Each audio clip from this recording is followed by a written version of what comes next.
Nous sommes en 1944. La ville de Nancy vient d'être libérée de la racaille nazie et un nouveau maire est désigné. Maire qui n'est autre que le génialissime Jean Prouvé. Membre de la résistance, contrairement à certains de ses petits camarades, il met en place de nombreuses initiatives afin d'aider les nombreux sinistrés de la guerre. C'est à cette occasion qu'il perfectionnera son système de portique, système qui permet d'élever des maisons en 24 heures à la simple force de 4 hommes. Véritable crack de la construction, Jean Prouvé design lui-même l'ensemble des composants et veille à livrer le logement dans son intégralité comme un objet fini dont il maîtrise chacune des qualités. Il voit en l'industrialisation l'occasion de rendre possible financièrement l'accès à un logement qualitatif pour chacun. En 1947, il ouvre une usine à Maxéville, dans la banlieue de Nancy, où il emploiera 200 hommes pour poursuivre son rêve, celui de démocratiser la qualité. C'est également dans cette usine qu'il développe des gammes de mobilier, toujours dans l'optique d'offrir des équipements de qualité à moindre coût. C'est ce même mobilier que les petits bourgeois s'arrachent aujourd'hui à plusieurs milliers d'euros pour décorer leurs petits appartements personnels, en dépit de la volonté initiale de l'architecte. En 1953, Jean Prouvé quitte son entreprise suite aux décisions socialement douteuses des nouveaux actionnaires fraîchement introduits dans l'entreprise. Parlons à présent de l'événement à l'origine de la masterclass du jour.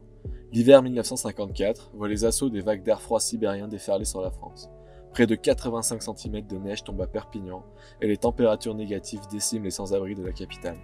Le terrible décès d'une femme et de son bébé pousse l'abbé Pierre, figure emblématique de l'époque, à prendre la parole sur les antennes de Radio Luxembourg. Pour les chiens qui crèvent dehors, il y a une fourrière. Est-ce que pour nos frères et nos sœurs, il n'y aura rien? Les asiles sont pleins, nous a-t-on dit. Un brave homme d'agent à qui on disait « Mais vous ne pouvez pas les conduire quelque part » nous répondait « S'ils ne sont pas morts, nous n'avons pas de consigne. S'ils étaient morts, on appellerait la morgue. Mais pour les vivants, il n'y a pas de place. Alors, il faut que nous fassions quelque chose, tout de suite.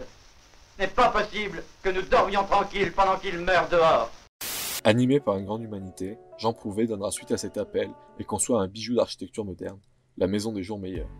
L'optique est toujours la même, rendre accessibles des logements qualitatifs aux plus démunis. Dans ce prototype, le portique laisse place à une pièce en acier qui assume plusieurs fonctions. Parmi elles, la fonction structurelle, puisqu'elle soutient la poutre principale de la maison. Elle abrite également l'ensemble des pièces d'eau de cette dernière. Elle permet ainsi de simplifier au maximum les problématiques de réseau et de réduire considérablement les coûts de la maison. Le reste du projet reprend les codes habituels des maisons signées Prouvé, des panneaux préfabriqués composant la façade, leur structure soutenant ainsi la toiture en bac aluminium. Dans ces panneaux sont déjà intégrées les fenêtres ainsi que les portes, réduisant considérablement le temps de montage. À travers cette masterclass, Jean nous a prouvé que construire une maison n'est pas aussi compliqué et coûteux qu'on le croit. Pour seulement 29 000 €, l'architecte propose un habitat offrant des espaces qualitatifs, tout le confort moderne ainsi qu'une certaine esthétique, en témoigne l'acajou qui revêt les murs intérieurs. Son petit camarade, amateur d'eau pétillante, se rendra sur les quais de Seine pour visiter sa proposition. Il déclara à propos de celle-ci qu'elle est le plus parfait moyen d'habitation, la plus étincelante chose construite. Sous prétexte que la salle de bain ne possède pas d'ouverture sur l'extérieur, l'homologation sera refusée au projet, mais peu importe puisque le bien est fait. En effet, si sa proposition n'a pas permis d'éradiquer le problème du mal-logement, elle a permis de prouver que l'architecture pouvait être simple, qualitative et peu coûteuse. Son architecture manifeste nous montre encore aujourd'hui que non, le pavillon en parpaing mondialisé n'est pas une fatalité et que leurs pseudo-coûts soi-disant dits abordables sont en réalité une vaste arnaque.